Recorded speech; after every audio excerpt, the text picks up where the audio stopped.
Anticipation of the next big storm, emergency work will soon begin in southeast San Diego to help prevent the massive flooding that we saw Monday from happening again. Welcome to the 4. I'm Heather Myers. I'm Carlo Cicchetto. CBS 8's Kelly Hessedal talked to representatives of the city at a news conference just a few hours ago. Kelly, what have you learned today?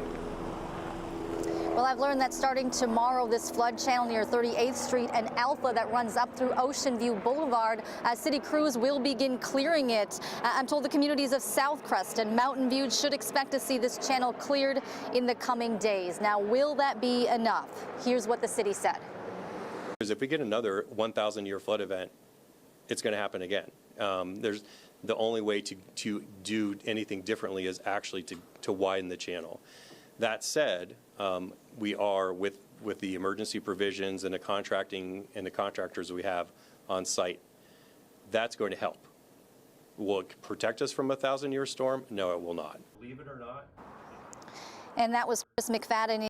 He oversees stormwater, transportation, and public utilities for the city. Now, a 1,000-year flood event isn't something anyone expects to see in their lifetime, so the odds of one happening twice within a matter of days is extremely low. Right now, city crews are in emergency mode, clearing away mud, hauling away garbage. Here in South Crest, I can tell you a lot is going on. I'm told this work will continue in southeast San Diego until the area is cleaned up, so homeowners should see some help within the week. Now, as for the flood channel that runs behind 42nd Street that we saw so much destruction at in Mountain View, McFadden says a portion that was cleared in 2022.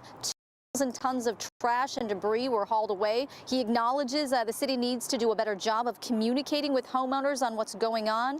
We are told there's 200 channels to clear across the city. They only have funding to clear 4 a year, and he says they prioritize which ones based on which ones have flooded in the past. He says they do annual inspections on them, but to really improve them, as you heard him say, they will have to widen them, and that means some property owners may have to face a tough reality. There are some parts that we're seeing we're going to have to actually acquire property. That's very expensive. It's very impactful to the community, a community that desperately needs housing. So it's something we need to do very carefully.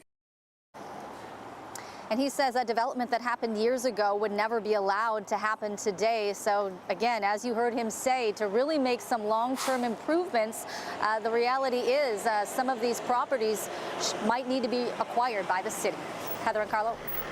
All right, Kelly, what can residents do in anticipation of the next big storm? Is there anything that they can do to be proactive? Well, one thing McFadden mentioned today is make sure that you get your vehicle out of the right-of-way, out of the roadways. He says particularly those that are not running right now, he says get those towed away now, because just in case city crews need to get to you, that will be a big help to have the roads cleared. Now, if you can't afford to have it towed away, if your insurance doesn't cover it, he says the city will be releasing some information on what you can do in the coming days. The idea that the city could be acquiring these properties, that's a big new development today. Kelly Hessedal, thanks for that.